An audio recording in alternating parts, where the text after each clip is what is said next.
Hello, AP Euro. Welcome to another Mr. Claus update. And today is March the 24th, or as the French revolutionaries would have it, the fourth day of the month of Germinal. I want to talk today about the Thermidorian reaction. The Thermidorian reaction was a topic on one of your short answer questions on the online practice tests. And we did really, really poorly on that particular question. And so I suspect that part of why we did poorly was a failure of me to teach it super clearly. So I'm going to try to give you a short video here that will help you understand it. To understand the Thermidorian reaction, we need to first know what Thermidor was. So let me start with a discussion of the French Revolutionary calendar and some of the other moves of the second stage of the French Revolution. So if you remember, stage one begins with the storming of the Bastille. It lasts from 1789 to 1792, during which the legislature is called the National Assembly. And the National Assembly eventually failed due to Louis XVI's betrayal and the flight to Varennes. And so eventually that stage ended and a new stage began. And stage two of the revolution was a republic-style government. The legislature is called the National Convention, or just the Convention for short. And this was by far the most radical part of the revolution. There was, among the other major moves they made, are the move to de-Christianization. This is when all the churches were closed and all the holy holidays and streets were renamed to be non-Christian holidays. There was a real empowerment of the sans-culottes, in a sense that the revolutionaries revolution only served to serve the needs of Paris. That what was good for Paris was what's good for France.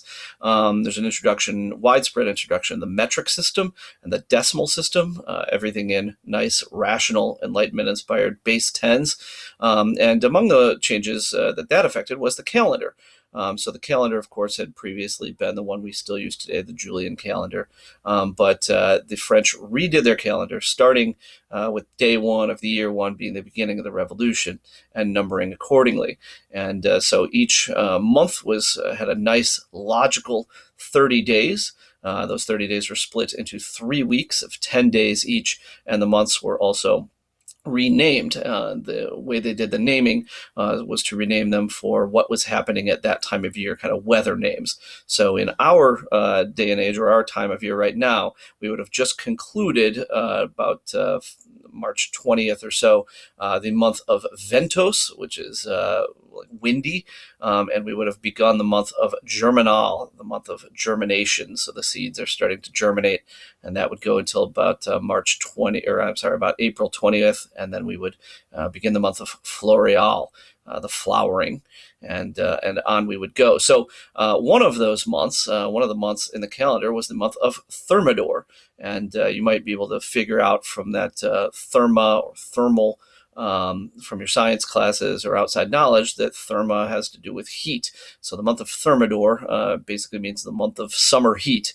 Would have begun around July 20th or so, and gone to about August 20th. So the Thermidorian reaction, that word Thermidor simply means it was a reaction against the second stage of the revolution, against the Reign of Terror, against the rule of Maximilien Robespierre that happened to occur in the month of Thermidor. And in fact, the overthrow of Robespierre happened on July 27th, or about the 8th or 9th day of Thermidor. Anyway, so the Thermidorian reaction is the beginning of the third stage of the revolution. It is a reaction against, as I said, the Reign of Terror and Maximilien Robespierre. And so Robespierre was overthrown and, of course, executed by guillotine. Also, the same day, 70 members of the Paris Commune and other associates of Robespierre were also executed in Paris at the same time. This was actually the largest public execution in Paris during the Revolution. Did not occur during the Reign of Terror, but occurred as a way of getting rid of those who had led France during the Reign of Terror. So kind of an interesting fact there. The Thermidorian reaction was definitely a swinging of the pendulum back the other way. That if you start with the absolute monarchy over here, the first stage of the revolution swung the pendulum more liberally, and then the republic was even more liberal. This is a swinging back to a more conservative standpoint. There is, of course, no reinstitution of the monarchy, but it's definitely a move away from the Republic of Stage 2. Voting rights are restricted, guaranteed rights of individuals are restricted, and so on. The government, eventually during this stage of the Thermidorian reaction, would become the Directory. The Directory had a committee of 5 members at its head, as opposed to 1 like Robespierre. And under that was another assembly or legislature called the Directory.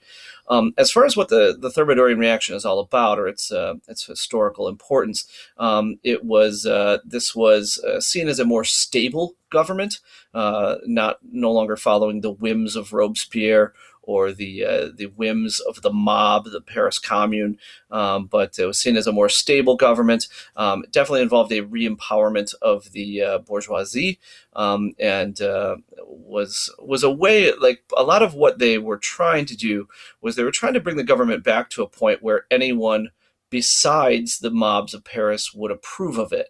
One of the problems with stage 2 of the revolution is you ended up with a government that the mobs of Paris loved, but nobody else really liked it. And so, especially like if the nobility hates it, the clergy hates it, and the bourgeoisie hates it, everybody who's educated hates it. You can't. It's very tough to govern that way. It's very tough to maintain a government when all of the wealthy, all of the educated, and all of the people with political experience despise the government and hope it fails. That makes it tough to govern long term. And so a lot of these reactionaries said we need something that brings in some of that money, some of those skill sets that these people have. So there's a re-Christianization, there's not a reinstitution of the nobility, but things stabilize, and in a lot of ways the leaders of this stage put like the educated bourgeoisie back in power.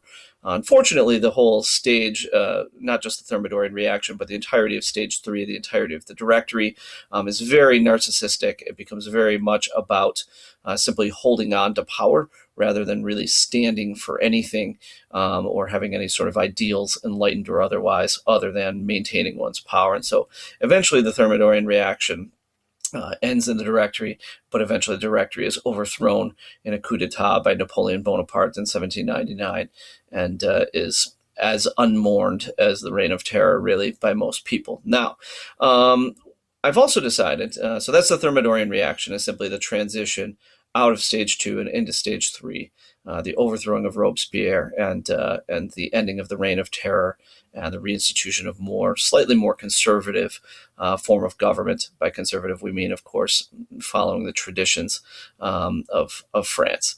And so anyway, that's the Thermidorian reaction. Tomorrow, pertaining to the short answer question that you had last time, tomorrow I will talk a little bit more about the meaning of the Thermidorian reaction. But for the moment, another thing I thought I would do with this, with our one-way time together, is because I have my library here with me, I thought I would also try to throw in some book recommendations for you. Maybe you're bored in quarantine and looking for something to read. So I do have a couple of books here for you, and both of them are books.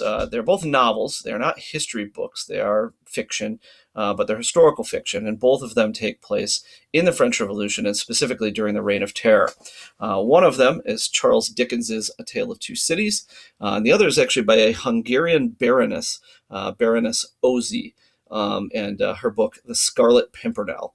Both of these are books. This was written in the 1800s. This, I think, is 1905, if I remember correctly. Both of them are books that take place during the French Revolution, during the Reign of Terror. And both of them are books that definitely show the revolutionaries, especially the revolutionaries during the Reign of Terror, out to be villains. And this is one important part, as historians, one important part of the French revolutionary narrative. Usually when we think of especially the second stage of the revolution, we tend to look at it as a really bad time. We look at it as the worst excesses of the revolution. But that opinion comes from somewhere, and there are many historians who would disagree with that interpretation. Where that opinion has tended to come from is from Britain. Even during the French Revolution, the British were very snide and very sarcastic about what the French were doing, and thought the French were just acting in the silliest possible way. Probably the first important history of the French Revolution was not by a Frenchman, but was by an English author named Edmund Burke, and he was very critical of the revolutionaries, and that sort of set the baseline for the conversation about the French Revolution going forward. Other French comics and other writers would insult the revolution. One of them made fun of the French calendar by basically paraphrasing the names of their month. He said the French now have months called Wheezy, Sneezy, and Freezy, and those were followed by Slippy, Drippy, and Nippy. And anyway, so they thought they were very clever, and they are kind of clever, I suppose. But another thing that kind of set the conversation was kind of light novels, novels intended for a public consumption, intended for a literate general public, and including novels like both of these books, both of which were bestsellers, both of which are still on a lot of lists of classics today. In these books, following the literary style of the day, you have heroic gentlemen. They're always well dressed. They're always flamboyant and heroic. And unfortunately, the female characters, if you're looking for strong female characters, the 19th century is not the place to go. In both of these books, you have a lot of women fainting every time something even slightly surprising happens. But they're still pretty good books, and in some ways, I think, still worth your time. Actually, particularly with Dickens, to me, if you're going to be an educated person, you really have to read certain literary masters. You have to read, some Shakespeare. You just, even if you don't love it, you need to have a familiarity. And I would list Dickens as another one of those. Charles Dickens is an author that you should read. But true confession, even as a guy who loves 19th century literature, I secretly don't really like Charles Dickens. And I think part of my limitations when it comes to Dickens is that he and many writers of his time, the way that they would write books is not, write a book, publish it, and then everybody goes and buys the book. But another way to publish was what were called serials, not like the breakfast cereal, but with an S. And these serials would be published by they would get a contract from a magazine, and they would write a chapter of their book for the magazine when it came out once a month. Hi, my sons are here to watch. You guys want to say hi to AP Euro? Say hi, everybody. Hi. So these magazines would come out once a month, and with them would come out the next chapter of the book. Well, if you're writing that way, you have an incentive to make your book as long as possible. So I find Dickens generally pretty long-winded, and I don't really enjoy it so much. But anyway, a lot of Dickens' stuff is written that way, but Tale of Two Cities is not. So if you're going to read Dickens, if you're going to say, I got to know a little bit of Dickens, I would say A Christmas Carol with Ebenezer Scrooge and Bob Cratchit and Tiny Tim is a classic that everyone should know, and probably you've seen a movie version of it at some point, and also Tale of Two Cities. Tale of Two Cities also gives me, if you want one more random AP Euro story of the past, I had a student once whose name was Hope, not our Hope, but a different Hope. And Hope was a little bit odd. And one of the things she would do is she was a knitter. And so whenever I lectured, she would never take notes during my lectures, which was fine, but she would listen and she would knit. And it was clear from her assessments that she was listening. So I didn't mind. But I started calling her Madame Defarge. And every time she would take out her knitting, I'd say, all right, like, are we all ready, Madame Defarge? You got your knitting ready to go? She'd say, why are you calling me that? Why are you calling me? Who's Madame Defarge? And I would say, sorry, I can't tell you. You got to go read A Tale of Two Cities. And so this went on for a couple of months where she would insist on knowing why I was calling her Madame Defarge. And I would say, I'm not going to tell you. Read Dickens' Tale of Two Cities. And then one day she came in and she had wrapped a present for me. And in it was a framed chunk of knitting. And into her knitting, she had knitted the words, Claus, you're next. And so that was her way of letting me know that she had, in fact, read the book, figured it out, and enjoyed our little inside joke. So now the inside joke is passed on to you. If you want to know Madame Defarge, one of the great characters of 19th century literature, you got to go read Tale of Two Cities and or Scarlet Pimpernel. Well, Madame Defarge is not in this one, but both good books. And actually both have, especially the Scarlet Pimpernel has pretty good movie versions as well. Maybe you want to look up one of those. They're sometimes kind of old-timey, but still good adventure story there. Hope you have a great afternoon, and I will look forward to talking at you, if not with you, again tomorrow. Bye.